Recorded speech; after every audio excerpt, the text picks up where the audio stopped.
wings, listen up. Today's run is vitally important to our cause. Set your frequencies to Dice Time, a Star Wars Legion podcast and part of the Legion Academy Collective. Your lead wing captain today will be Ben Gentrin, and your support ship leader will be Paul Watson. Let's show them what we're made of, rebels.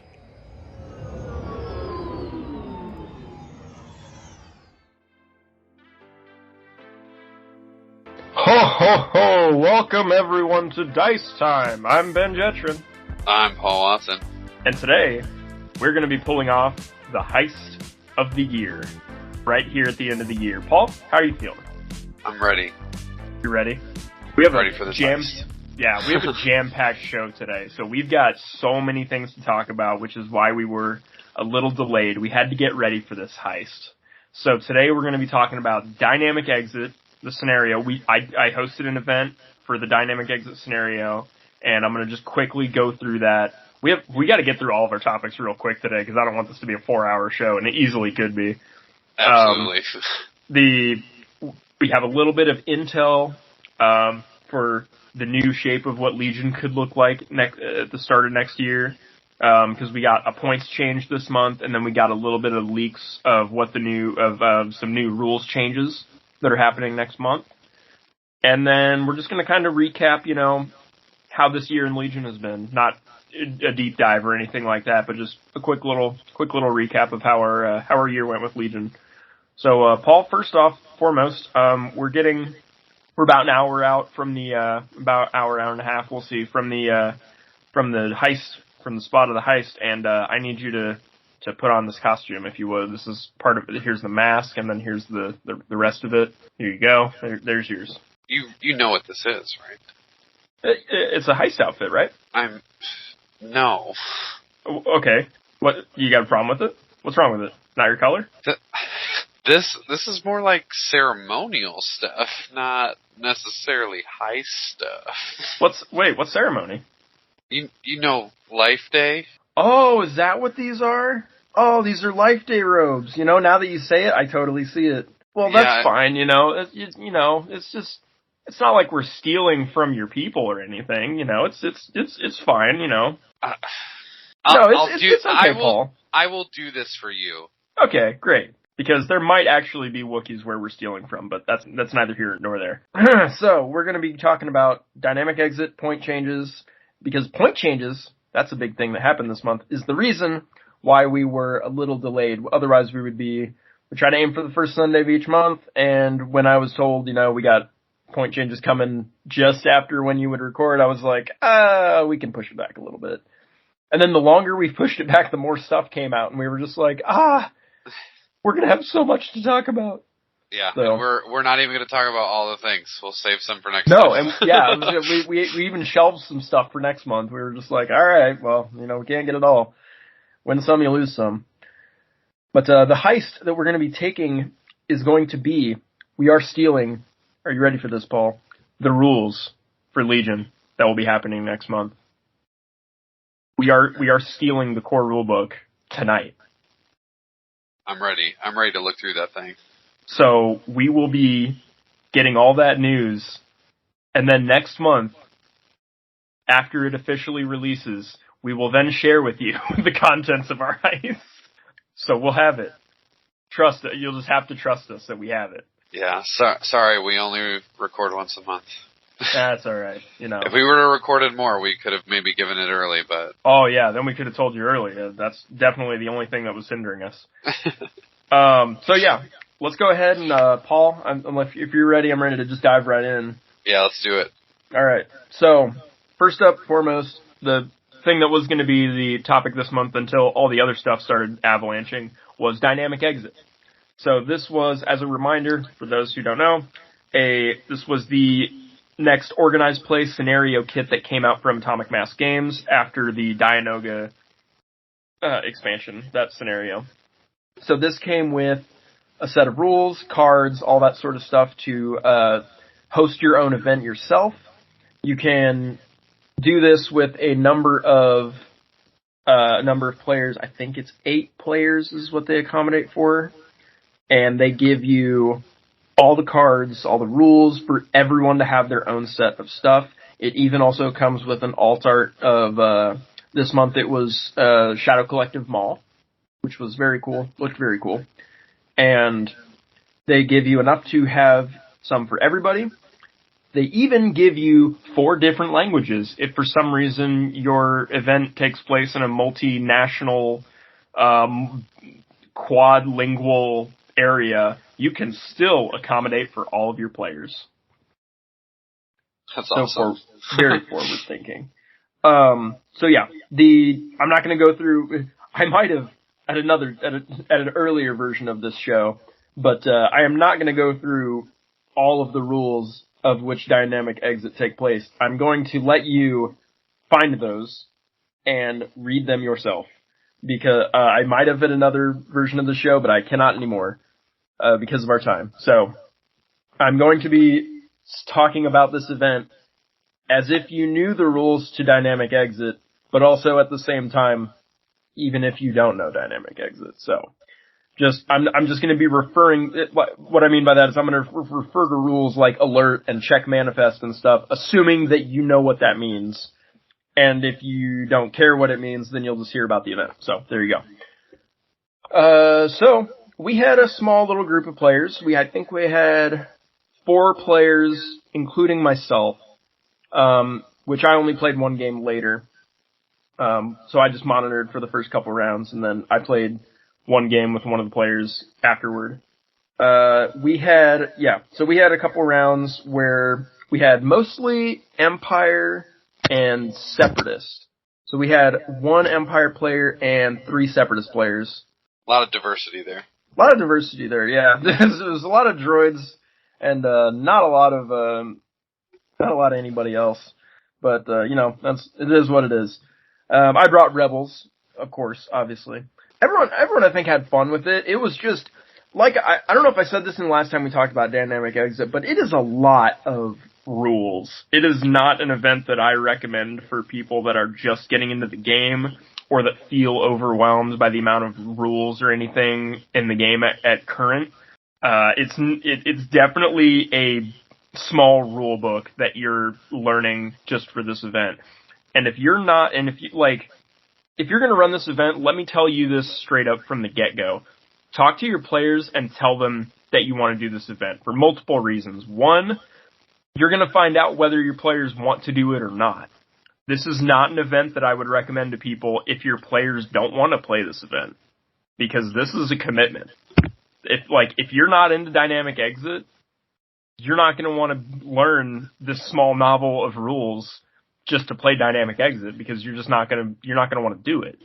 So if your players don't want to try this or don't want to play this, do not force it on them. I'm not speaking from experience, but I am, but I'm not. Not this event, but I've had games with people where that kind of thing has happened, where it's like, I don't want to force this on you if you don't want to do it. So definitely for that reason, check with them ahead of time.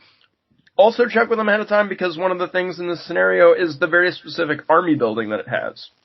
There's no support units that are allowed. There are certain keywords, bounty, infiltrate, scout, secret mission that all can't be used. And you've got to make a blue and a red list because the point totals are different. So I told everybody up front the basic rules of what they needed to know for army building before coming to the event. And everyone came with 2 lists ready to go with all the lists were legal, and it was all good.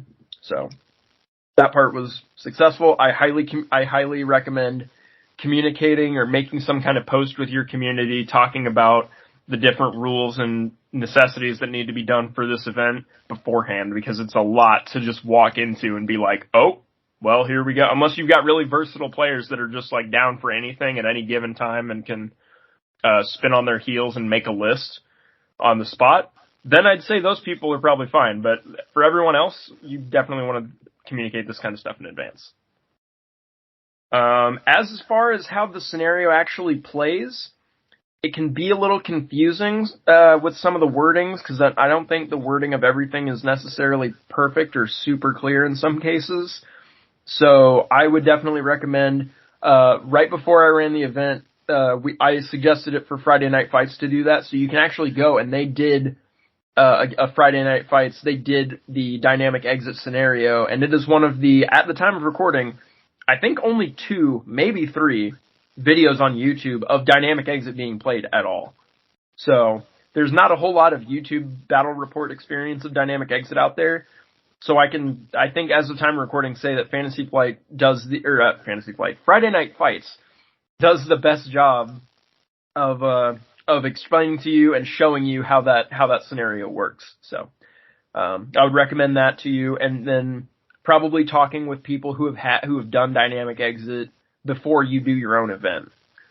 So I would and that includes me. If anyone wants to reach out to me and talk about dynamic exit, I'm more than happy to, because I love this scenario. I don't love how many rules it has, but I do love how it plays once you have all those rules down and once you do it, because Paul, we're thematic players. We love the thematicness of Legion. This is definitely like the thematicness of Legion, like at its pinnacle, I want to say, because this is all theme. In fact, it says on the card, like, you and your players for a narrative-driven experience should collaborate during list building to tell a specific story. And I was doing that all day. I was just like coming up with stories for everybody, like as their heist was going on. It's like, oh well, you know, the Count Dooku and Darth Maul are moving in to try and they're racing each other for Palpatine's attention to go get this thing from these clones or whatever, you know. It's just like it's just fun. I like it. It's fun to just come up with those kind of stories, and I usually like to do that in my head for any Legion game I'm doing. But here it just is really fun. I also told everyone to come with a heist theme, the theme song that you play for when you're about to launch a heist. Love it. Which is actually a really fun if you're in the market for a music exercise for yourself. Find out what your heist theme is. It's actually a harder question than you think. The song that you play right as the heist that you're doing is about to start. What song plays? Anyway, yes, I don't think it's a question anyone knows offhand. I think it's one you have to actually sit down and think about.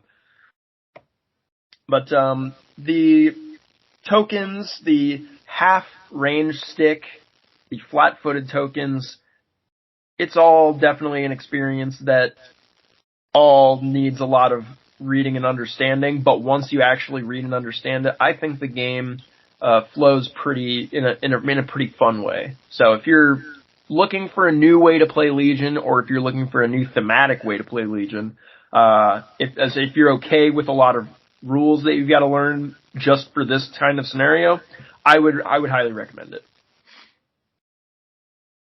So there's that, with the nuances of that. And as an added bonus, I will even share with you the blue and red list that I made for the event. And then, if you want, you can. Well, actually, it's not going to be legal anymore as of with these point changes. Because as I look at it, I'm like, oh, actually, these are all like, this is like 20 points more now. But whatever. So beforehand, I guess I won't go into specifics since you can't run it anymore. But I had Lando, Vigilance, Situational Awareness. Then I had Din with Up Close Personal, Situational Awareness, Comms Relay, Jetpack, and Rifle, and Grogu. Then I had Rebel Trooper with the Specialist, and then 3 Z6 Rebels, and that was my blue list. So $4.99 is what that cost used to be. Not anymore to these days. And then my red list for when I was on defense was a Rebel Officer with Vigilance, Din, kitted out I think the exact same way I just said, 2 Rebel Veterans with extra bodies, and 2 Medium Blaster Troopers. That list used to be $3.99. And it was a pretty solid defense list. I really enjoyed my red list. So, with that being said, there's a couple fun nuances, Paul, that I have discovered with Dynamic Exit. And the short version of it is, if you want to be a jerk, there's some funny things that you could do with Din. 2 fun interactions I found. Interesting. Well, so one of them is small, green, and eats frogs, and that's Grogu. And here's the fun interaction with Grogu. Normally, when you're thinking about taking Grogu in your list, you're kind of weighing a scale. You're like, I could get these free heals, and I could get this extra 1 health, and I could get these abilities to, like, suppress my opponents. I could do all that. But at the off cost is that if or when Grogu dies, he's a potential victory point that my opponent can pick up. Paul, do you know what do you know what the workaround is with dynamic exit? I want to know. There's no victory points in dynamic exit. You either win or you lose. So there's no reason, if you're bringing Din to not, or IG-11 to not bring Grogu, because there's no downside to Grogu in dynamic exit. You can't give your opponent a victory point and then have the score come out different, because it's either you win or you lose. Yeah, that's interesting. So Grogu is a 17-point upgrade that I highly recommend to anyone who can take him in dynamic exit. There is no downside to him. Now, that's my second favorite fun interaction with dynamic exit. My absolute favorite one is everyone's favorite hot take gun that everyone said was going to break the game. So I found a reason for people that don't like it to not like it just a little bit more. And that's Din's Ambin rifle. So, okay. Yeah, I was going to say, get ready for this one. Strap on your boots, kids.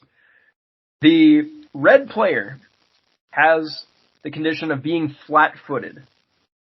And I'm going to quickly go through what flat-footed means. While a unit has a flat-footed token, it cannot perform attacks, gain standby tokens, use arm, detonate, or fire support.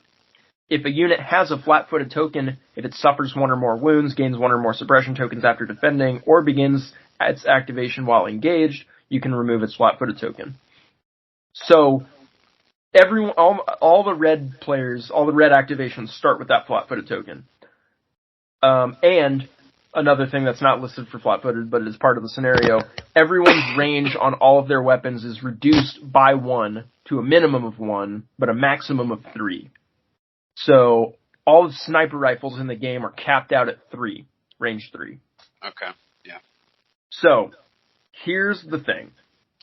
On red, with this flat-footed token, Din Djarin can still snipe people turn 1 who have just started the game. Turn 1, activation 1, if you can see, if Din Djarin can see somebody, no range, if you can see them, you can still snipe them. Ooh. Because it's not an attack. It is not a weapon that has range. It is just 2 actions. Move, speed 1, pick someone at line of sight of Din, which line of sight is not restricted. The weapon ranges on all weapons is restricted. Roll the dice, and that unit suffers wounds. It is not an attack, and it does not have weapon range. It's just a 2-action effect that happens. It is not hindered in any way, shape, or form. So, as the red player, while you're flat-footed, Din Djarin can still snipe the blue player who's coming at him. Look at you getting gamey. I know! I got so gamey with Dynamic Exit. Because I was sitting there dissecting the rules of Dynamic Exit, and Din Djarin came out, like, right before Dynamic Exit, I think. Or we were learning all the rules for him at the same time, so it was just, like, relevant for me to see these weird crossovers and be like, hey, wait a minute. Hey, this happens. Hey, wait a minute. This isn't restricted. Yeah, it's one of those things that they probably didn't think a whole lot about. No. It definitely had to slip through the cracks there. Because, I will be the first one to say that is not thematic and not how that was intended. Yeah. Did I do it for one game? Well, yeah, because I had to have some kind of reward for finding this. But yeah, it's, and it was funny because there's a computer terminal that Din Djarin can sit on, like, right as he spawns based on the deployment. And activating the terminal is a free action. So I was like, okay, well, I'll spawn Din Djarin on this terminal. He'll free action do the objective on the terminal, and then 2 actions snipe you. Yeah. And it's way more than any other red character would be able to do. So, I have waited many months to be able to say that, and I wanted to say it to the masses on the podcast first. Because we're nothing if not gaming mean people. If you've listened to every episode, you know that's exactly who we are. No, that's not true. If this is your first episode, no, that's not true, I swear. But yeah, I think for the most part, just because we're on the time crunch mode and we're trying to get through a lot of stuff, I think that's going to be it for Dynamic Exit. It was going to be a little more Dynamic Exit themed of an episode, but I think for time's sake, we're gonna call it there. I think that was a pretty good place to end it. That's a 20-minute segment, so I'm cool with that. Yeah, I'm still interested in playing that one because I haven't gotten a chance to yet. I recommend it. I also recommend Din because apparently he's good for it. So Paul, we got point changes. We have this little. I have this little scrap of intel of the new points that we're gonna steal, and I have this, and then I have 2 rules leaks as my leads, and I put these together, and I was able to figure out where we're able to steal these rules from. But while we have these in our hands, we might as well look at them, right? Might as well. So, point changes. Everything that, I don't know about you, Paul, you can tell me what you think. Everything that I wanted to have happen, happened in these point changes. Yeah, there wasn't anything in these point changes that I was like really surprised by. Right. It was very, I think everything that I wanted plus maybe 1 or 2 things. Oh, and then, I also got, what's the family friendly way to say this? I got something happened I didn't like a lot. which was the massacre of the generic upgrades. And then basically doubling, in some cases, over doubling in price. Yeah, I will say there were a couple that I'm not sure if they were needed, but again, overall for the points changes, I wasn't super surprised with most of it. So right. So let's go ahead and go through. I think this is going to be the best way to do it. So I'm going to go through what went down in price first. Okay. And we'll go by faction. And then we'll go with what raised, and then we'll also go by faction there. Alright. Sounds like a plan. So let's start with what lowered, and let's start with the big, most important one. Let's start with the Republic, because they are, let's see, 1, 2, 3, 4, 5, 6, 7, 8, 9, 10, 11 things went down in cost, and GAR is 10 of them. So it's kind of a GAR fest. Yeah. Which, I mean, wasn't super surprised with the changes. So. No, and that's one of the things I honestly wanted, because we weren't seeing them anymore. Because I think, and we've said it before, I think GAR got double nerfed when they went up in points and then also changed how Clone Trooper worked. Right. When they changed it to no standby sharing, I think GAR got double nerfed, and then everyone was like, "I'm out." Yeah, I think everything was still trying to settle in from that big overhaul. Yeah. Way back when. So yeah. So ARCs went down 4 points. Strike Team went down 3 points. The base Phase 2 Clone Trooper went down 2 points. And then a lot of this, which Paul, you were saying is something you really like, and you can kind of talk about it in just a second. Pretty much all the Phase 1 upgrade troopers went down in some points. So the Phase 1, the DC-15 went down 2 points. The DP-23 went down 2 points. The Z-6 went down a point. The Clone Commander upgrade went down 2 points. The Comtech went down a point. The Engineer went down 4 points, and the Medic went down a whopping 5 points. Yeah, I'm really, and we'll get into this even a little bit more with some of the rules leak stuff later, mm-hmm. But the thing that I really liked about these point changes for the clones is they didn't, for the Phase 1s, right, like the ARC Troopers needed a reduction. They just, everyone likes them, but nobody's playing them. Right. But overall, the phase ones, they didn't make the base unit cheaper. Because I don't think the phase 1 unit is a bad unit. And I think the points are okay there.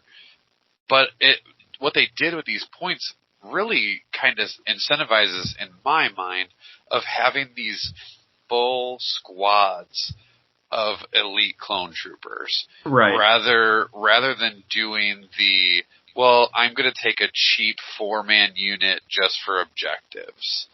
And this kind of incentivizes those other upgrades, and specifically the ones that I really like the point decreases on, which for me will get at least a couple of them into a list, are the medic/engineers. Those point drops were good, because now when you're paying 15 points, you're getting a clone trooper body, plus you're getting a heal, right? Right. And for Republic, that heal average is about 10 points, right? For and that's for their basic troops, right? So you're getting essentially 20 points worth of stuff for 15, but it felt really bad paying 20 points for a clone trooper that can only heal one time. Right. 15 points for a clone trooper. Now he's in a spot where it's do I just spend the extra 5 points to get this heal? I think you do. And I think now, being at 15, I think it potentially is worth finding the 5 points to fit them in. Whereas before the answer was, do you want to spend 10 extra points for one heal? And the answer was almost always no. It was you're buying a 5th body. Do you want to buy a 6th body? Right, but Same not actually. cost. Yeah, but now you're buying that it at a 6th discount. body reduced in effectiveness because it has to rely on wounds, right? So it's right. Where now it's I can find a way to heal that unit, or even if it's just for that unit, I want to have my base clone trooper with the medic. And so I'm just going to have a 5-man, naked squad, but it's going to be that's going to be my objective squad. But now all of a sudden, that's a really tanky squad. It's got 5 black dice. It's got and 6 6 bodies, wounds. technically. Yeah. Yeah. So I like what they're doing there, because the clone troopers have they're always supposed to be the elite troopers, right? Yeah. Of all of the factions. But I felt like we got to a point where it's you don't really want to take the extra bodies on them. You don't want to spend all the extra points on all the extras for them to make them those really elite troops, right? Because it's already the most expensive faction. And so now with these point changes a little bit, it opens up some doorways. Again, it's not like you're going to fit everything in there. Clones are not droids. You're not going to have spam stuff, but right. you might have a couple squads of nice elite clone troopers now, which will feel good. Yeah, which will feel really good as a GAR player. And again, we'll get into it a little bit more probably when we talk about the rules changes that I think also are going to add to that. So, all right. So the other point reduction is the remaining 1 point reduction in the game that in this point change is in the Empire. The DLT 19D Death Trooper went down 4 points. Not much to say there, except that not a lot of people are playing Death Troopers, but if they are playing Death Troopers, that's the upgrade they have on them, so nice to see that. Yeah, it like you said, I don't know that I'm seeing Death Troopers all the time, but when I am seeing them, most of the time they have that upgrade, and so it's just making it a little bit cheaper for the people who do want to bring those Death Troopers. So good on Death Troopers. Now let's go to where everything else happened, which is all the point increases. When I first saw this, Paul, when I was looking at everything and this point changes, everything was mostly increases. And I'm pretty sure the dominant side of this is point increases. And if it's half and half, it's actually not half and half. It is more increases than it is decreases. But even if this were half and half, I recall our old overlords were saying how they wanted point changes to always be like mostly decreases to feel good, not increases to feel like ban lists. Yeah. But I even saying that, and I'm not criticizing anyone for anything, but even having said that, I do like that a lot of these things went up because I think they needed to go up. Either these dozen things needed to go up, or everything else in the game needed to come a couple points down. Yeah, and I think this was the right move. Yeah, and I think I get what they're trying to do when they were, talking about, they want to reduce the amount of feels bad stuff that's going on.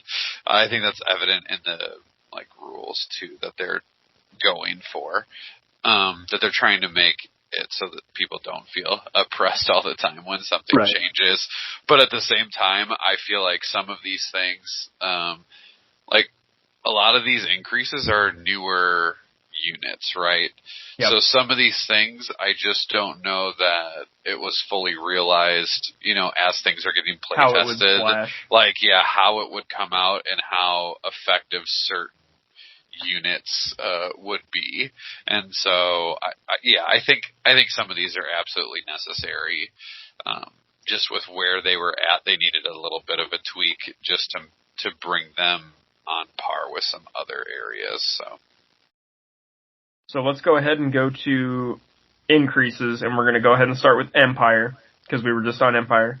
They only got one increase, only one decrease, only one increase.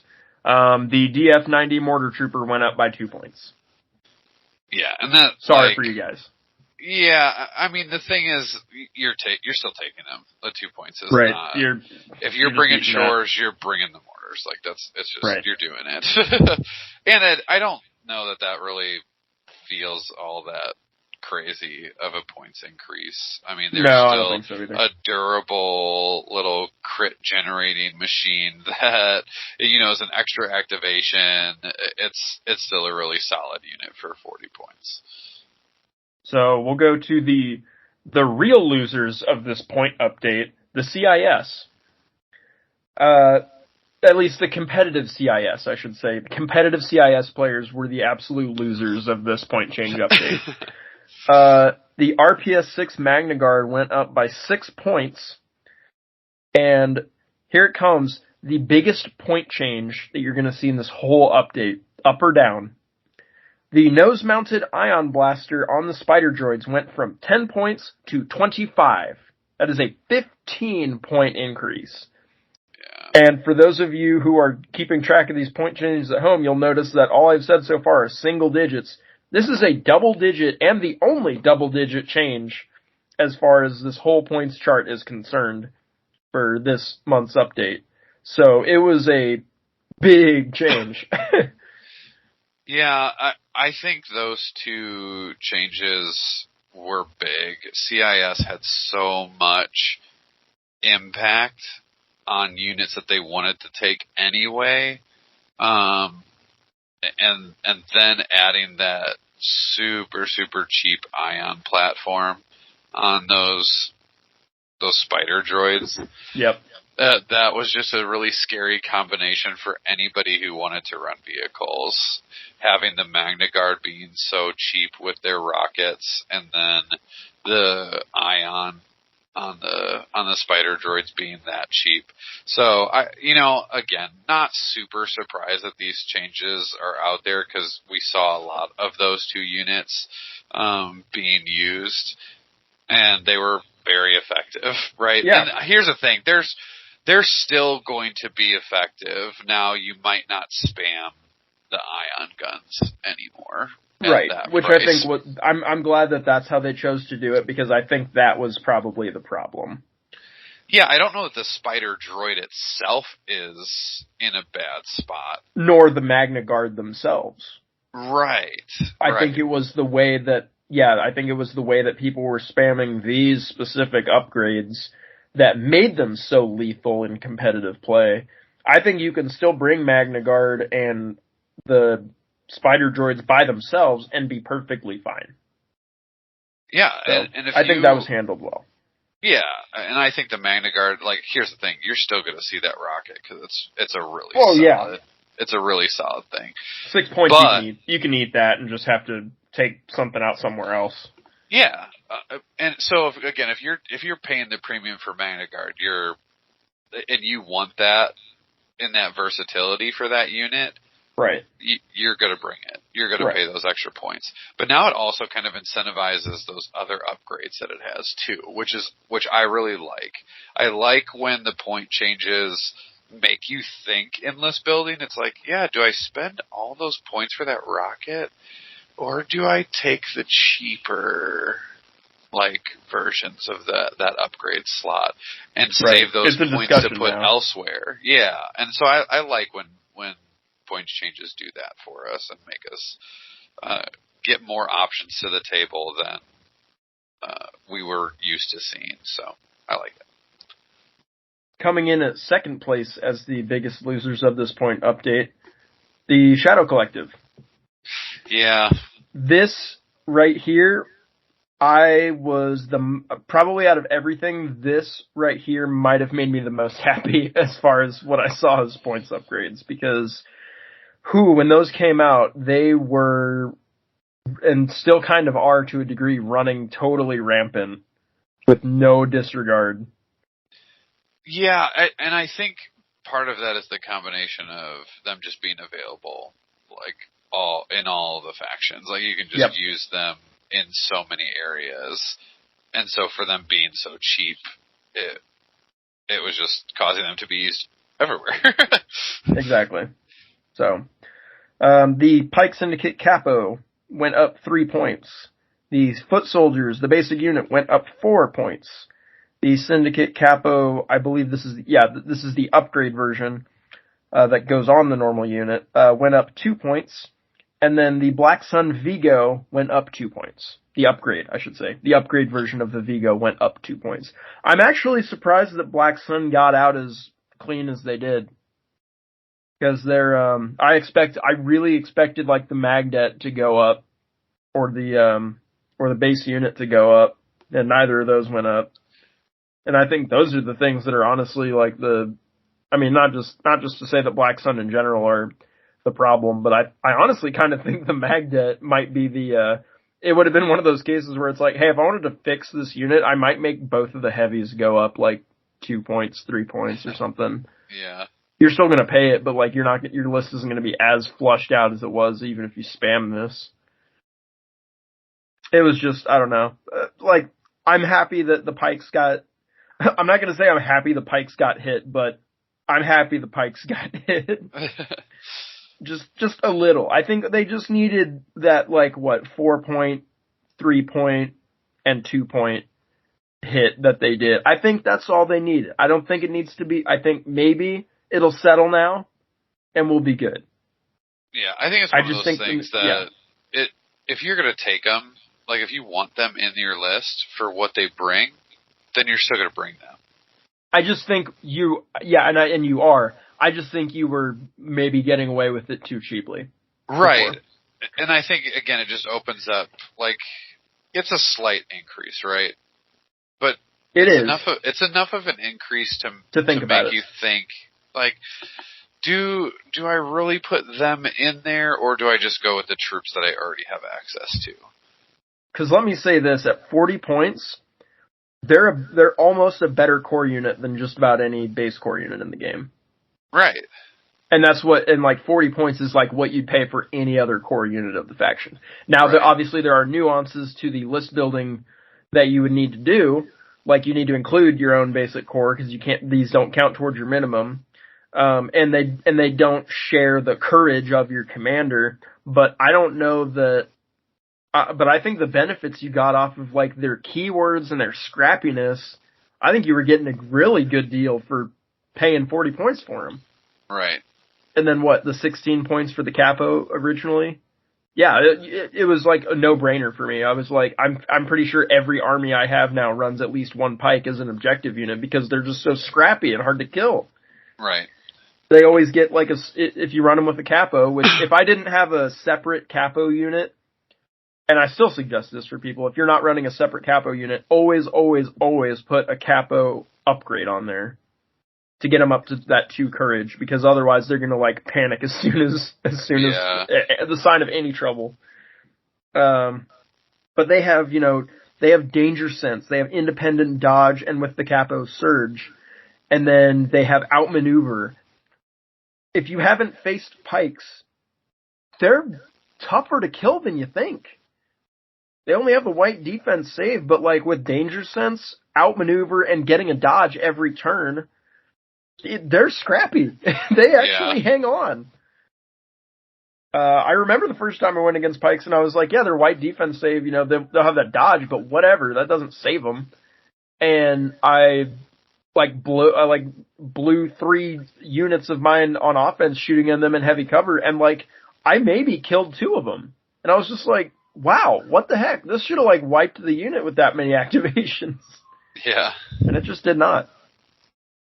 So, yeah, well, I mean, that's all for Shadow Collective, really. And then finally, we have the loss that everyone took, which is the generic upgrades. Yeah. This was the bullet that everyone had to bite.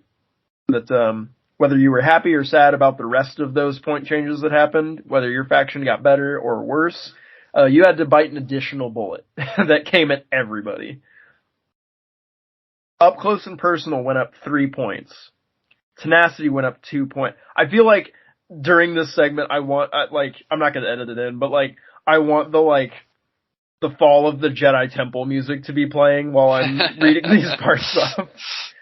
So up close and personal went up 3 points. Tenacity went up 2 points. Situational awareness went up 2 points. Offensive push went up 2 points. Burst of speed went up 7 points. And vigilance went up 7 points. Absolutely maddening that all of that stuff went up that much. It was the bullet that everyone had to bite. And then finally, well, one more, Paul. And this one was the one that really sparked everybody, rubbed everyone the wrong way, felt like innocence had died, and that the game is totally going to be busted next month. Are you ready?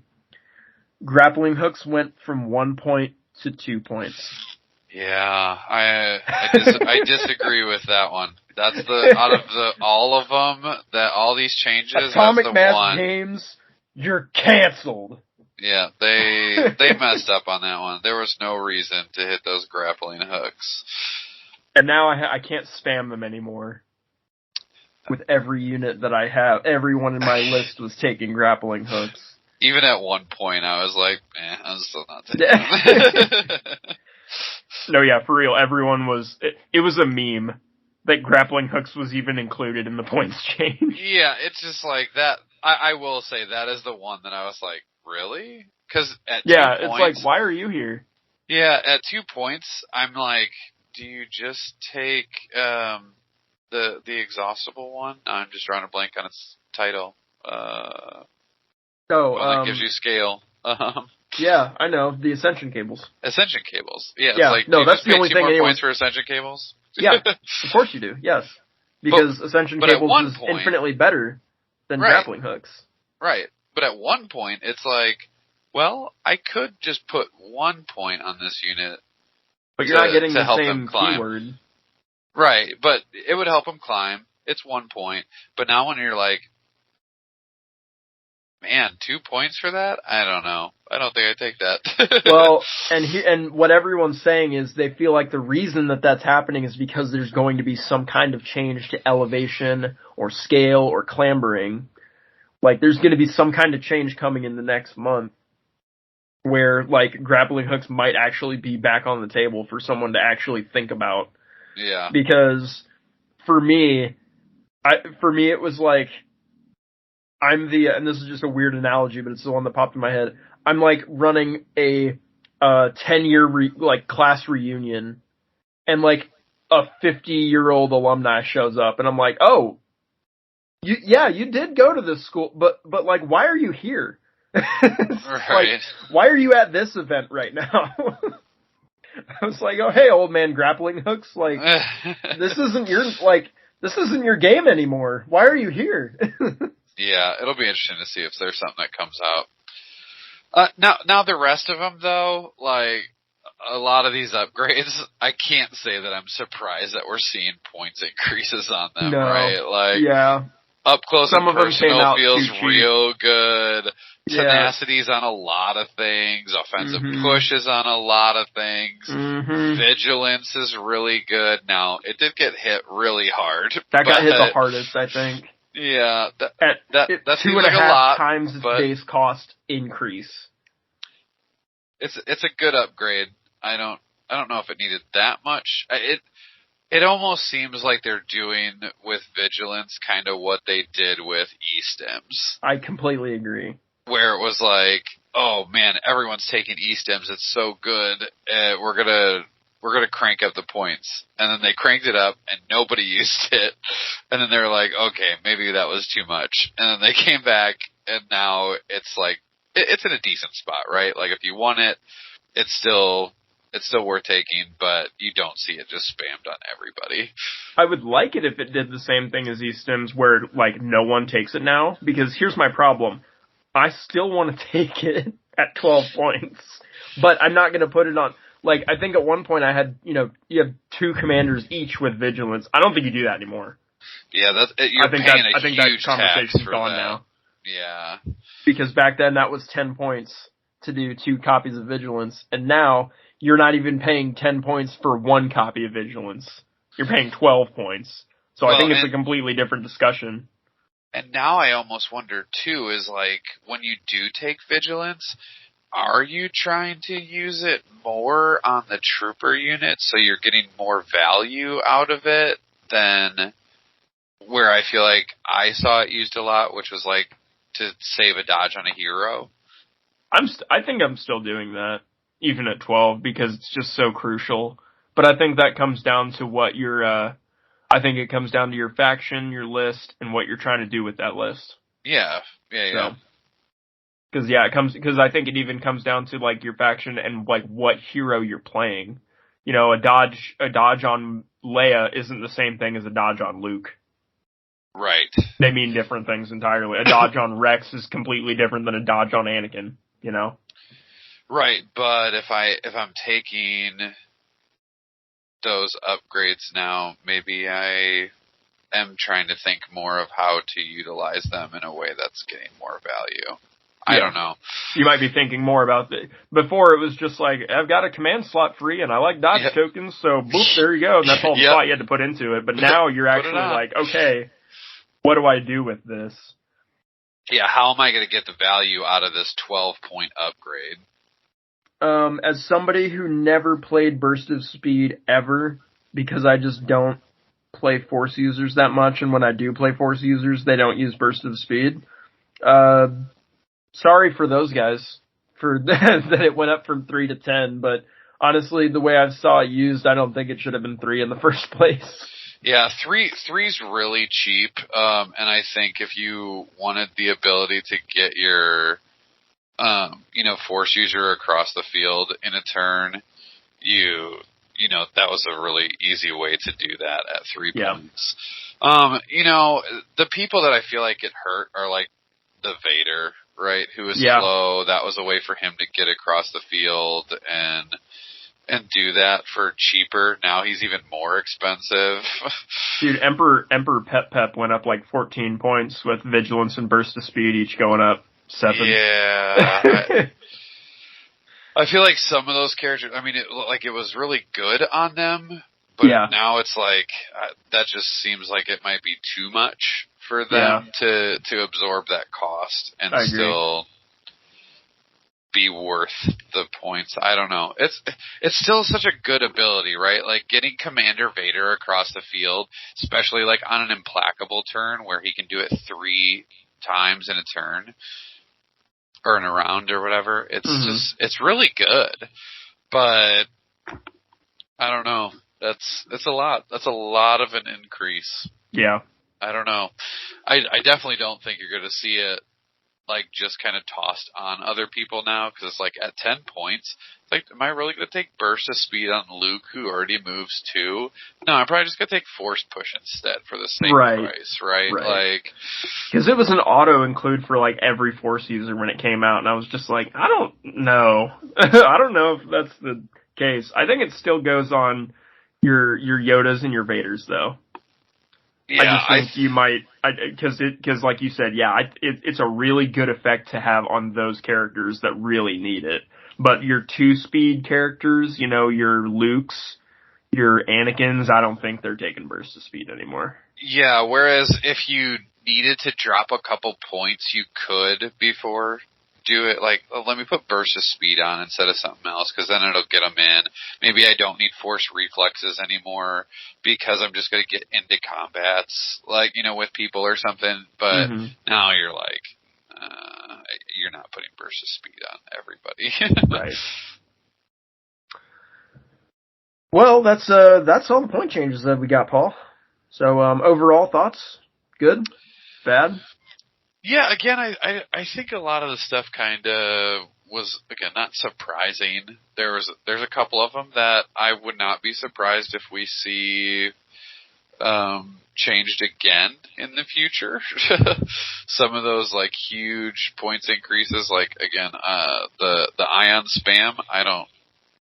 That was a big increase in points for that gun. Big increase on vigilance. We'll see. We'll see how much it still gets used, because it's a good upgrade, right? Like, these things, there's a reason they got increases. But yeah. The stuff I'm really excited about seeing is more the clones, and kind of where they got their points drops, to see if that helps them at all. Yeah, I agree. Do we see more arcs on the table finally? Because here's the thing: like, I have my boxes of arcs. I don't think I've ever used them. I've used them. I mean, they're cool. I like them. They're just like, yeah, you're like, why am I bringing so many of these when they're so expensive? Yeah, but I think I think with the 501st, this is going to be a huge change for them. Oh, for sure. Yeah, 501st might actually see the field now. Yeah, with that combination, I think that's good. And that was one of those things. I think that, you know, Death Troopers were out, and then the ARC Troopers came out, and just because of the lore and like how things are, I think everyone was like, "Oh, ARC Troopers are going to be like Death Troopers, and they're going to be sweet." And they were just they've been lackluster for a long time. Yeah. Other than the sniper teams, right? Because just everybody ran sniper teams just all the time. But which, hey, now you might again, because they went down 3 points. Ooh. Yeah, I mean, they still took that hit. A couple of hits, right? Like, of how low profile works, making the other sniper teams a little bit better. Removing the critical, like that. There's, you know, so they're fighting some of that stuff too. So, all right, well. I mean, I'm more or less in agreement with you as far as those point changes go. I think we are going to see some of those probably come back around next time, and maybe course correct a little bit. But overall, everything I'm not going to say I wanted everything on here. What I'm saying is what I wanted to see happened on this point change. Like, the two things that I wanted were Gar to get a lot of point decreases, and I wanted to see Pikes go up. I didn't want to see either of those happen in a huge margin. Like, I didn't want to see clones drop like 10 points across the board, because then it'd be busted. But to see everything go down like 2 points there, 4 points there, great. That's exactly what I wanted. And then having the Pikes go up, again, not in a huge margin, but by like 5 points or less, which is exactly what happened on everything. Perfect. That's all I wanted. Everything else I got after that was a bonus. The CIS stuff that happened, I didn't know I wanted. And then I was like, no, you know what? You're right. I did need that. I do like seeing, too, like, kind of like you were talking about, when they do smaller incremental points changes and not a ton of the really drastic, like, oh my gosh, this is too good. We have to hit it with the Nerf pad. Oh man, Vigilance is so good. Let's take its point cost and double it, and more than double it, and then add that to its point cost. Yeah, like this again. Not with everything, but Right. they did a lot of small ones this time, and I think the small ones are better because you can always go back and still keep increasing, right? Like Right. increase it by 3-4 points. Doesn't do it. Like we still see it. One more. Then increase it again. Yeah, keep slowly getting there until you get to this spot. Because I always go back to E-stems, right? Like, yeah, it was like, whoa, and then 12 points, and then no one uses it, and then we're like, okay, we'll come back a little bit. They were like, will you use it if it's 8 points? And then some people were like, yeah, okay, and so I think you're right. I think this was a lot of this did feel very refined as far as point changes go. So I think this is like the ideal point change that you want to see. You know, you're going to see 1 or 2 things that are going to get big changes because those are dominating the meta, like competitively. They're no-brainers that were unintended to be that good in the current state. But then everything else is just like a really fine dialing of 1 or 2, 3 points here and there. And I think that's like the ideal point cost you want to have because it's just fine tuning and not like throwing rocks in a river and hoping that you hit. Yeah, I think you want to get, like, when you have a really healthy game and a really good balance of units, right, you want one of those things where there's never a unit that is like, you have to take these. If you don't take these, you're just wrong. And you don't want the other side of that either, right? That unit is so bad, you should never take it. And if someone sees it on the table, they laugh at you for taking it. So, like, finding that in between, and lots of times it's a difference of just little tiny point tweaks here and there, right? It's not much. But sometimes those things can just be those no-brainer picks that everyone just takes because they're just too good not to. And then there's other things that always just get left home just because they're just slightly too expensive. So I like the constant tweaks, and they are committed to doing this and making changes, and that's good. I'm glad that they are. Well, as it stands, we're going to move to our next thing and try to keep it relatively short. But the other new rules that we've got were line of sight changes, which I'm still hesitant to really dive into, so we're not, because I don't fully get all of the rules that they put in, plus it's not a complete, this isn't the entire line of sight section, I don't think. It's going to interact with other rules that we haven't seen yet. But the basic broad strokes are the bigger vehicles are going to have a silhouette, quote unquote, a silhouette. It's not a physical silhouette like you could make for a small base trooper. It's like a metaphorical silhouette, and it gives you the guidelines of how you would make that. Because unlike a small base trooper, it is completely dependent on the exact model that you're looking at. Whereas small base troopers all kind of share the same silhouette, and that's why you can make one of those. But with the other models, it's very dependent on what model it is you're looking at to make that silhouette. And that makes sense, right? Because an ATST has a different silhouette than a saber tank. Exactly, yeah. So I'm not totally against that. Then there's also little changes here and there as to, they've taken out terrain scoping. So if you've ever been terrain scoped, if you don't know what that is and you've never had it happen to you, good, you never have to worry about it now. But if you have had it happen to you, you've been playing the game long enough and you played with somebody who got themselves into just a position where they sniped your unit leader or your heavy before anyone else, that's not going to be a thing anymore. So that's nice, because they're making it so that if you can see one dude in your squad, everyone in your squad can take wounds. Which sounds bad at first, but then there's some inherent good things about it that could actually come out of that. The allocation of wounds is also going to be more up to you, the owner of the unit who's taking the wounds, which is also that's not a drastic change, I don't think, but I think it'll create a couple nuances that are interesting. And then measuring line of sight is going to be based differently on the silhouette. It's not from the same exact center point anymore. You can now measure line of sight from just about any point on the silhouette, which I initially thought, was a good, simple change. And then, Paul, we were talking a little bit before the show, and you kind of pointed something out to me, and I was like, oh, you know what? You might be right. I think it's going to cause a little bit of an unintended issue. You go ahead and I'll let you share that. It's just one of those things. No matter what the rule is going to be, right, there's going to be an unintended consequence in some way, shape, or form. It might fix, 10 things, but that 11th thing makes it a little wonky now, whereas before that 11th thing wasn't really a thing, or a big deal or whatever it was. And again, we don't have all the rules, so we don't know what it's going to look like. But the unintended consequence of that I was kind of thinking about was because you can draw line of sight instead of from the center of the unit to center of the unit to see if it goes through terrain.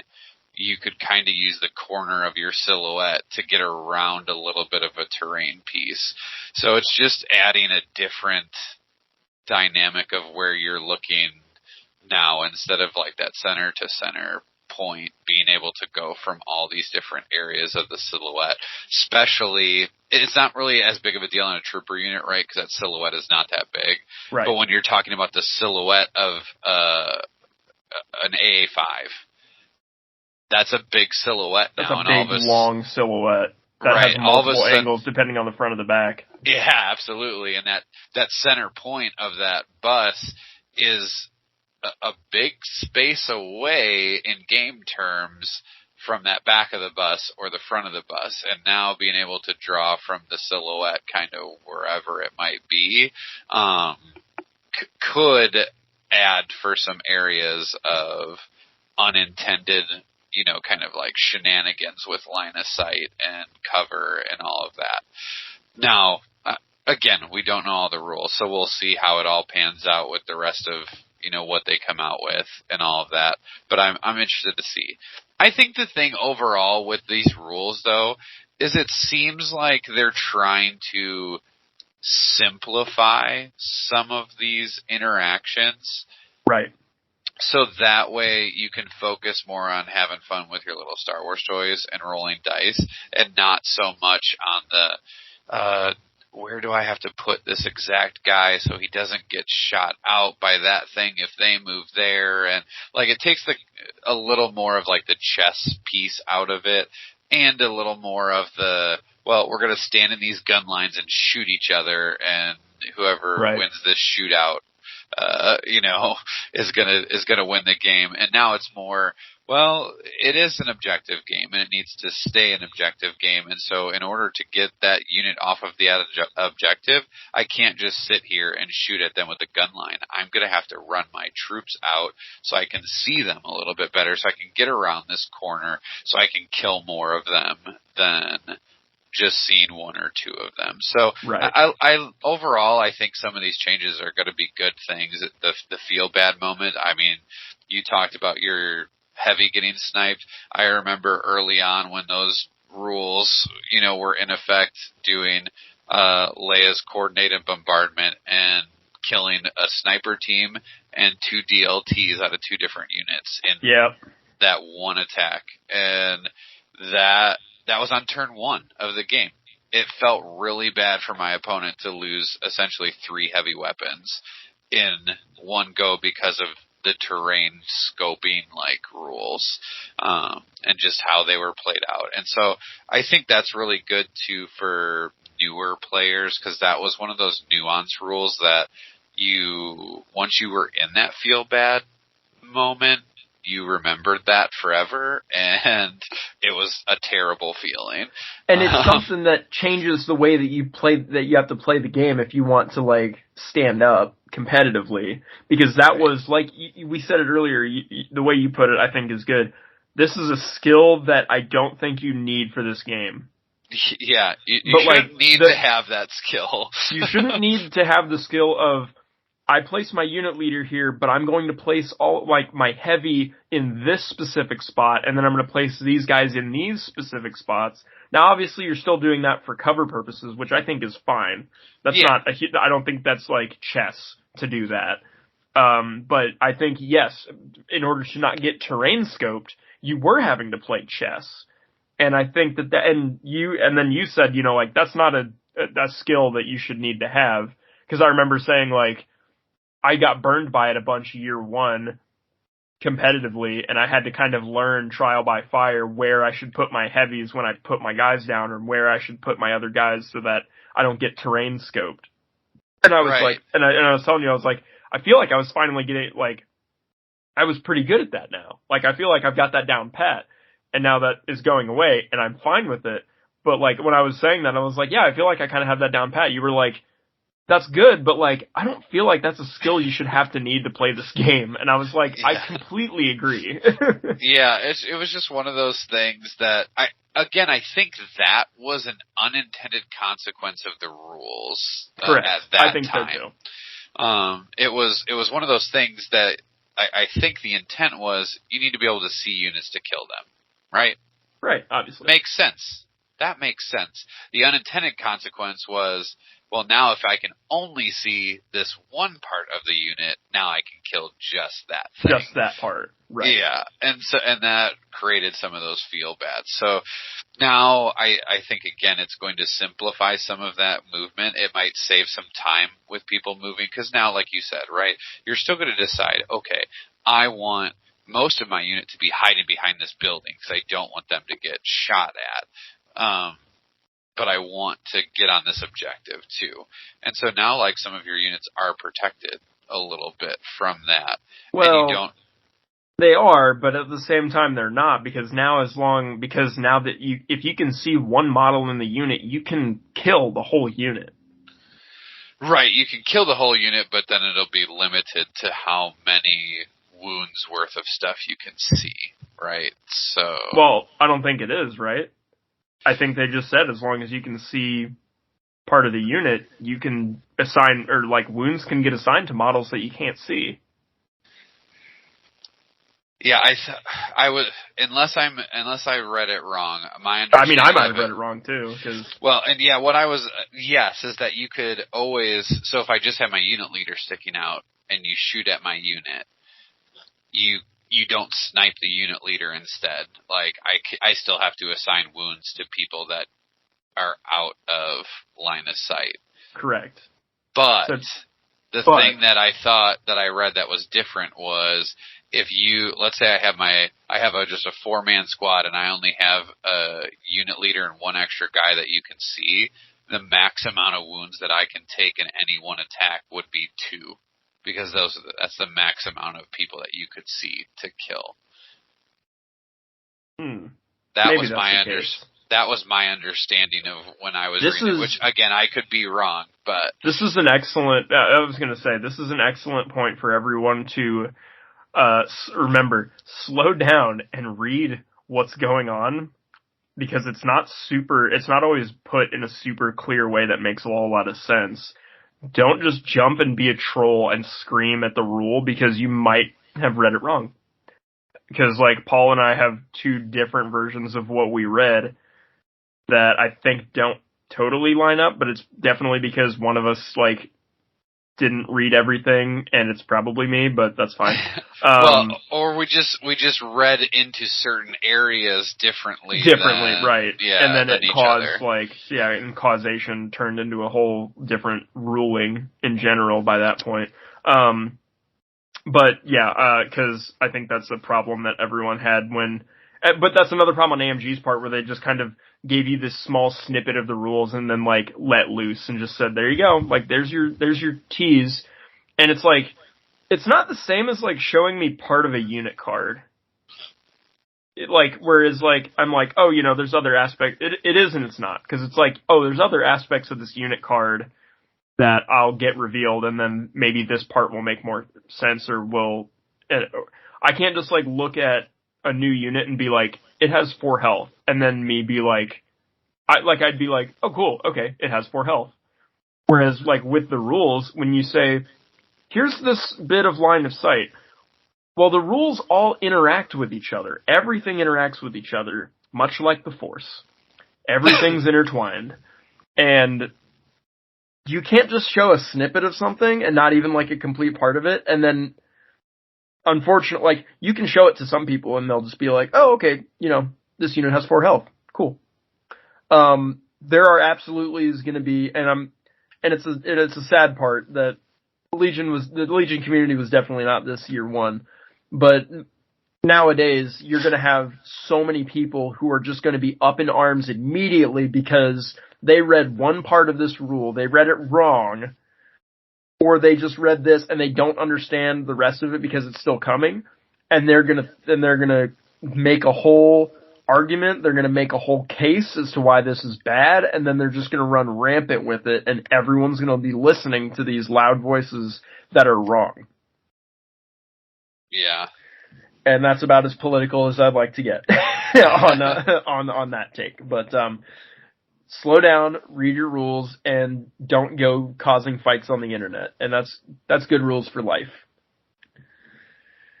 The other rule that we got, Paul, which I'm actually far more interested in than looking at dumb line of sight, we got a pass mechanic.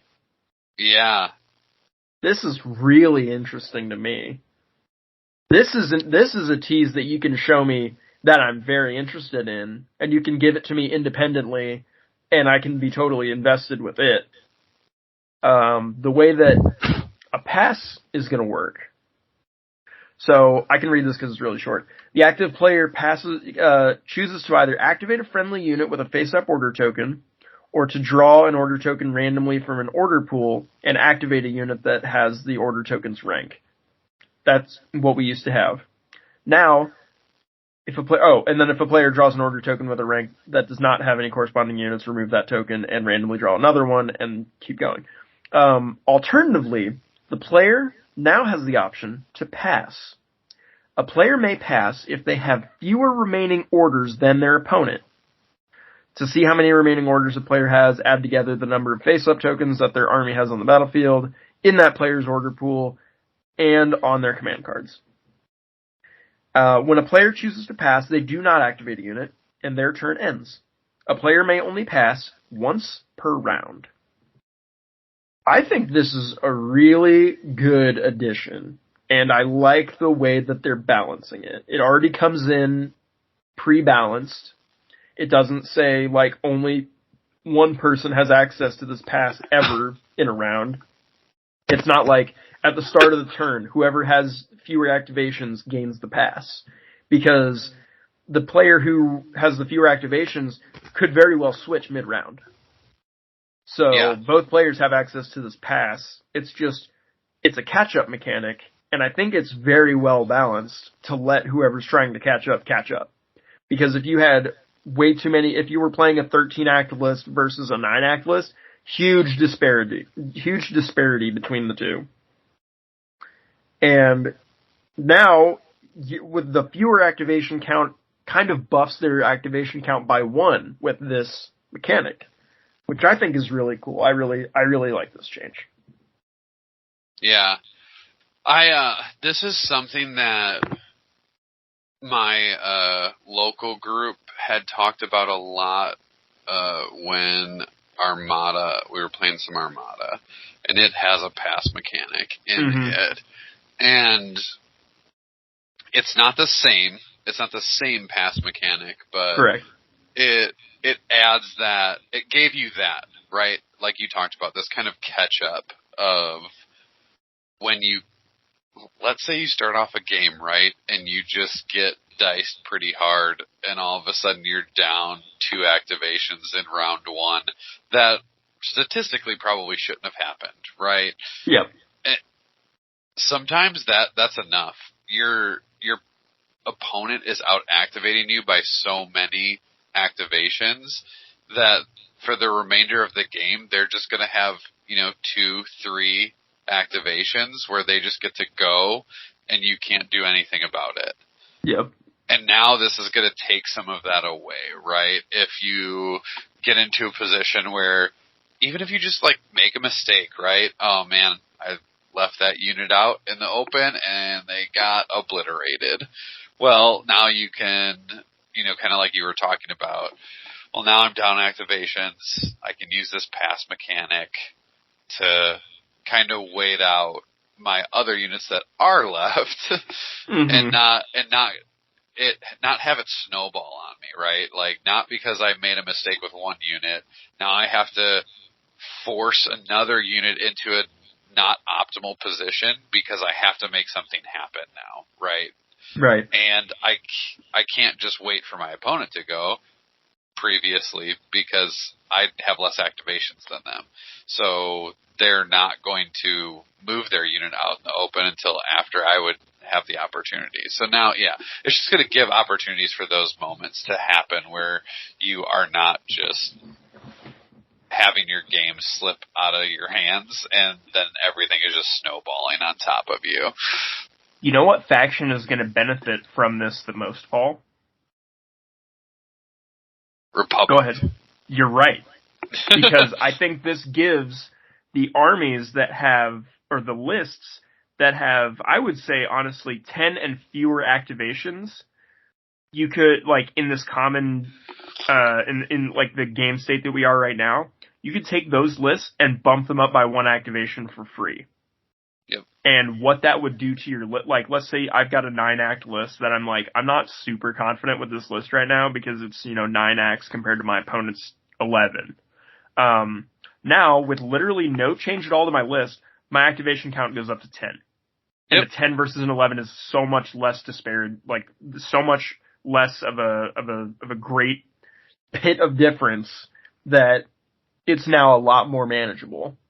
Yeah, there were times specifically with lists like Gar that I would sit there and be like, okay, well, I think I'm gonna drop 2 heavies out of my trooper units to add 1 more naked trooper unit. So essentially going from just to get 1 more activation, essentially having 3 next to useless units. Right. Just to get 1 more activation. And so it's great. Now I'm going to be more like, no, I'm putting heavy. I'm going to drop an activation by 1, but I'm going to I'm going to deck these trooper units out. I'm going to give them all heavies instead. Like, you can push it the other way a little bit. Now again, drastically, you're not going to bring a 6 activation list and have this one pass mechanic save you from a 13 activation droid list, right? Like, no. It's just, that's not going to happen. But if you do run into a 13 activation droid list and you have 9 or 10, now all of a sudden it doesn't feel quite as bad. Right. You're not that far behind them now. You could sit there and wait, right, with your big tank and wait 1 more turn so that way they have to move something out that you can then blast with that tank. Or, and then even the playing field. Yeah, absolutely. So I really am interested to see how that mechanic plays out in this game, and I think it's gonna make some more. It's gonna give you some more options for some of those elite lists, right? To really deck out some of your trooper units rather than leave them as naked units. That was my main thing. Is I'm excited to see that this is going to incentivize you to make those elite squads, like we were talking about, like with how clone upgrades went down in points. Yep. This makes it even more incentivizing for you to take those upgrades on clones and stuff, because and honestly, with anybody, I'm honestly like rethinking Ladies' Night with just the pass mechanic.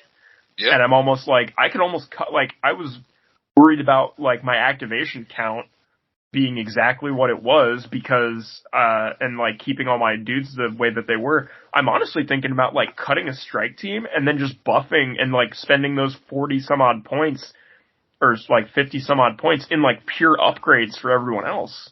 Yep. And then I'd still be at the same activation count. Like, it just feels good. Yeah, absolutely. I think there's a lot of things like, one of the things that I thought of, and this is a minor thing with this pass mechanic, but Bosk, line and wait. That's another aim token, right? Like, it's just another aim token that you get. Yeah.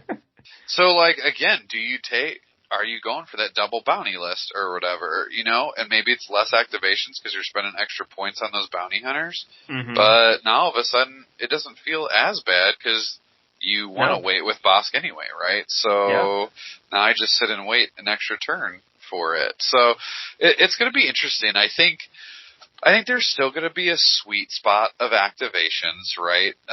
There's going to be some lists that do well that are 12, 13 activations. But now I think we're going to raise the floor a little bit. Exactly. And that's what I like, is it raises the floor, but it doesn't also raise the ceiling. Right. Yeah. It's going to make it so those 8 and 9 activations were like 8, I was talking about earlier, right? Where people would kind of like laugh at you if you brought 8 activations. Now, 8 activations might be really scary. Like an 8 activation clone list that has all 6-man clone units with medics in them, all of a sudden you're like, man, that's a lot of red saves and a lot of healing, and am I going to be able to get through all that firepower? Mm-hmm. And I think that's the other thing, too, for Gar that it does help is if you're down activations and then you're fire supporting on top of that, it felt even worse, right? Because sometimes you were just like, well, now I just blew through all of my 9 activations and 5 activations, and now I just blew through a fourth sit here. of my activations just now. Yeah, sometimes you could even do that, right? Like split fire with a tank with 2 fire supports, and I just use 3 activations in 1. Well, now if you're down in activations to begin with, you can catch back up a little bit with that fire support mechanic too. So just another option for Guard to get back in it a little bit more, which is good. I like that. I will be really interested to see how it gets fully implemented and how it plays out. It even might make fire support really good, because if both players are tied at 10 activations, neither of them are getting that pass mechanic, but as soon as the Gar player uses fire support, they get the pass mechanic and they get to stay at 10 activations. Oh, Gar, you're getting sneaky. Yeah, it's interesting. So again, whenever there's a rule change, there's going to be some unintended consequences, whether they're good, bad, indifferent. There are just going to be some things that, there are playtesters. They do a good job. They find a lot of things, but it's hard to find everything that thousands of people, will find. With a think tank of 5 people is different from a think tank of 5,000 people. Right. So, eventually we're going to find some stuff, just like any other time. But I think overall, the thing to, take away from all of this is they're trying to make the game a little bit easier as far as when we're in the middle of playing, right? Not playing this chess game of every little miniature all the time. There's a reason that this is a squad-based game. It should be based on the squad, not every little individual person. And they're trying to take away those feel-bad moments. And I think this is another one of those feel-bad moments, right? When you're down activations by so many, just adding this pass mechanic is going to make it feel a little bit better. Or list building. Even with list building, right? This starts at list building. This starts list building with a completely new mindset, too. Right, because all of a sudden you have some lists that you couldn't even consider them, which now you're like, oh, well, yeah, I could do an 8 activation, really elite Gar list and probably be okay. Yeah. Is it still going to be the best? It raises the floor up by 1 activation, which, is dynamically different for a lot of people's play styles and lists, because I know that those people that like the 8 activation, 9 activation lists and their activation count was their only downfall, those people are celebrating, or should be celebrating, so much right now. Yeah, absolutely. I honestly, one of the lists that I want to think about making now is a Gar list that has double sabers and just 6 clone trooper units. Obi-Wan and Anakin. Or an Obi-Wan Anakin list. Those kinds of things where it's all of a sudden now you might be able to do something interesting. And I think the other thing that I saw some people online mentioning too, what does this pass mechanic do to standby tokens? True. Because now, like, I have that standby on deploy the garrison. I have those out there. I'm down activations, so now I can wait even a little bit longer before having to use those units that have these standbys and get rid of them. Like, I have to force my opponent to play around that for even a little bit longer now. So, yeah, there's going to be some interesting things to see how they, like, play out. And, of course, you know, there are some smart people out there that are going to come up with some crazy stuff to go along with these rules. Oh, yeah. There are those mean, evil, gamey people that come up with stuff like Din's Ambin rifle and dynamic exit. Yeah, who would do that? Filthy, filthy people. Filthy jerks. Obviously, people who don't want to have fun with everyone for Legion. Yeah, they want to make people quit before they even start the game. Right. Paul. Something that I did forget to mention earlier that I can share on the podcast now because I've shared it on the page. So, funny thing, last episode we recorded, the November episode, I told everyone that we were going to have some kind of, like, next merch item that we could start giving away, but I wasn't going to say what they were yet until I had them in hand. Yeah. Paul can tell you this. Literally, like, 20 minutes, maybe 15 minutes after I hit the stop recording button, those things arrived in the mail. Paul was still in the call. Yeah, and I was like, well, you're gonna see this get unboxed because it literally just arrived as we finished recording. So, I do want to share real quick that we got, that Dice Time has got stickers, and Dice Time has got, wait for it, mugs. I don't know any other Legion podcast that's offering mugs, Paul. No, I don't either. So, we've got those. I've got so many stickers to give away. So, if you want stickers or you want a mug, just meet one of us in person. You know, we're both, and I don't want to get into a whole thing about it right now, but we're both going to Adepticon, right? Yep. So come see us at Adepticon. I will bring this box full of mugs, however many I have left. I did get a box full of them, so I've got a good number.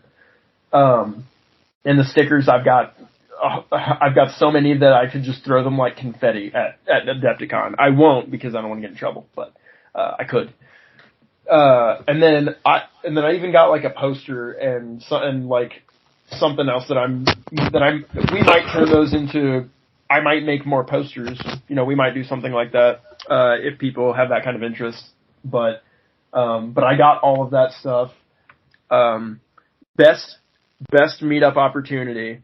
If you go back to our Gen Con episodes, we talk about how we played Funkoverse.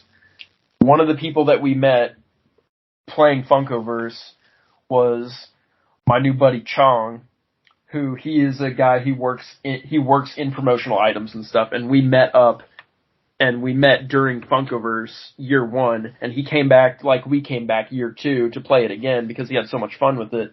And so we've just hit it off since then, and like we've been talking ever since year 1 and stuff, and we've just been going back and forth talking about stuff. He's getting into Legion. I'm actually painting up my biggest commission ever that I've ever done, which is a whole core set, and I'm painting that up for him. And so that's a whole fun thing. That was Chong, you're awesome. I don't know if you're listening to this, but you're awesome.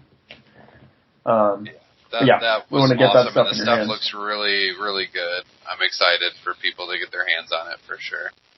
I gave stuff away at the Dynamic Exit event. I've given stuff away at my local store already. I brought the mug to work and just set it on my desk there, and I'm like, yep, that's where that's going. If you're one of those people that has too many mugs, consider this. This could be your new paint cup for water or your brushes. Hey, you know? Yeah. No, it's really good. There's a lot of uses for mugs for sure. I'm excited. I'm excited for them for sure.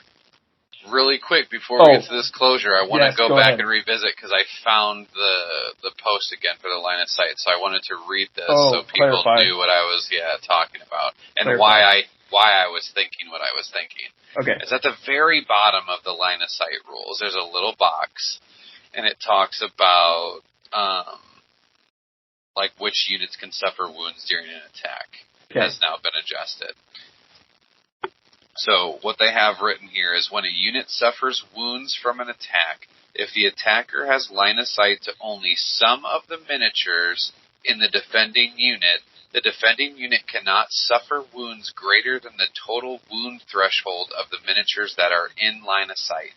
Interesting. So, but hasn't that always been the case? Like not being able to shoot at units, like take wounds on units you can't see? But that's not, I don't think that's what this is saying.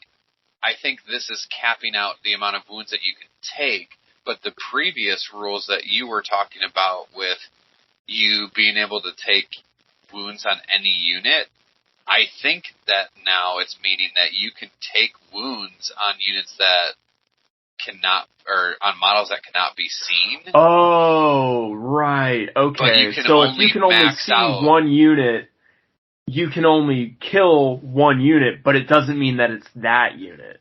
Right. Or not unit, I should say model. You can only see one model, and you're only going to deal one wound, but the new change, with that new change, it's not going to be that model necessarily. Right. It doesn't have to necessarily be that model. It could be. That's your choice, but it doesn't have to be. Okay, I understand now. So now we're not. Okay, this makes much more sense to me now. So and I like this a lot more now. Again, that's my interpretation of it. So I think you're right. It seems like it's going to give the player who owns the unit the choice when they are taking those wounds that are because of line of sight things like that. Well, do I want to leave my unit leader out here on the objective because I kind of need him to score that objective? Or do I just take him off and replace him and save my unit from being shot further for the rest of the round? Right. So, again, I think it's going to give you a little more control on that. But again, if I'm reading it correctly, it's also going to add for some really interesting plays when you're getting into things like, I always bring up the VAPs one, right? Because you have a unit leader on a VAP. You place that VAP at the beginning of the game, like right next to a building, so you can kind of claim it with the unit leader, but everyone else is hidden. Well, now you can do that, and it's going to take a really long time if someone can only see your unit leader who's touching the VAP. And do one wound at a time. Yeah, to only do one wound at a time while the rest of your unit is just hiding behind the building. So that's going to be interesting. And again,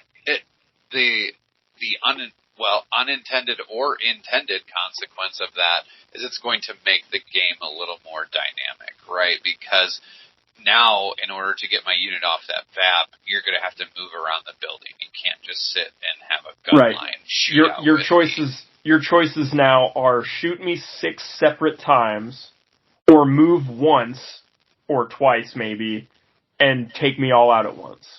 Right. But then maybe putting you in a not so optimal position, right? Because you had to come around to stop me from doing something, which then played this kind of rock, paper, scissors game of but you got me, but now I can get you with this unit, and now that unit all of a sudden's out, so now you can cut, it's going to be this more back and forth game. And a fun game is very ebb and flow. So Absolutely. I think that's a good and I think that's the intent of their rules here. I think that they want their games to be a little more fluid like that, to have the back and forth, and to feel good when you're doing that, right? Because that's what I love, those games of Legion when you come down and it's the last die roll because you both just played a close game back and forth, and something bad's happened to you, and then something good happens to you, and you're just like, oh man, it's going to be so tight. I just finished one of those last night that I'll talk about probably on our next episode during my league. And it was just such a back and forth game at the beginning. I was like, well, I lost this one. And then it was like, oh, I might be able to get this. And then I was like, oh, I'm going to win. And then it was like, oh man, I don't know if I got this anymore. And then and it came down to the very last die roll of the game, and it was epic. And that's what we all enjoy, like, about this game is when we get to those really epic moments that happen. And I think these rules are going to add to some of those, narrative pieces that we always talk about. Like, man, I had my one full squad of clone troopers. My elite clone troopers were standing on this objective, just like absorbing hits, like all game long, like holding this objective, and and it's going to add to stories like that, so much more. Or like having a fleet trooper unit. Yeah, my fleet trooper unit ran around this building and lit up this unit that was on the objective that no one else in my army could see, and they were the only ones that could do it. It's just going to add to stories like that, and I think that's healthy for this game for sure. I think so too. Yeah, so I'm excited with that. Coming to the end of the year with some of these exciting pieces of information that we're, finding out, and it'll be really exciting as we close this chapter and go into the next one. Absolutely. So yeah, like we're closing out this episode. We're also closing out the year. So yeah, the whole year of Legion. We've seen the end of Legion several times. How many times did the game get updated this year? Every time it was the end of Legion, according to Facebook and Discord. Yeah. but it's still going, and we're still going to have a new game next month, technically. And then in a couple months after that, we are going to have a new game. It'll be Shatterpoint, which is also the end of Legion, apparently. Yeah. Oh my gosh. Yeah. And there's so much. There's so much that us Star Wars fans and miniature game fans have to look forward to, and so I think so too. That's what I'm hanging on to here at the end of the year. Utilizing some of that, holiday spirit to bring optimism to where my games that I play are at. So I'm excited. The future always looks brighter, right? Yeah, at least around the holidays. Yeah, I think there's some good things happening. Again, been playing a league lately and been seeing some people come back out that haven't played for a while, and it's been fun. And I think that there's some good things that are potentially coming for us in this game. So, yep, and most of them are coming next month. Yep, I'm excited for that. We'll have a lot of good information next month. And then we're also, I'm sure, because we love us our narrative play. I don't know if anyone else saw the Crashed X-Wing. Oh yes. Scenario, that terrain expansion / scenario is coming out. The rules on that just got leaked recently, and we're not going to go into that today. But you bet I'm going to be talking about it in the next 2 months at some point.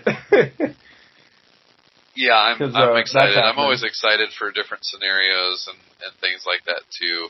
And at some point there's just going to be someone's going to come up with some epic, 12-game series of scenarios and how to play them to make them all linked together. Don't give it away, Paul. Don't let everyone know our plan. I forgot that's what we're doing. No, not really. But I mean, that would be something fun to actually work on because we love our narrative stuff that much. Yeah, no, it'll be exciting. I always like having the other ways of playing the game too. Sometimes it's nice to have that change of pace. So. Yep. All right. Well, I think that's a good place for us to end it, Paul. Good place to sign off for the year. Get this heist ready because we've arrived at our destination, and if we don't come back, how this heist ended. Yeah, I mean, well, we'll be all right. Yeah, we'll be all right. That's what everyone says at the end of the year, right? When New Year's is about to drop, they're like, "Yeah, we'll be all right," right?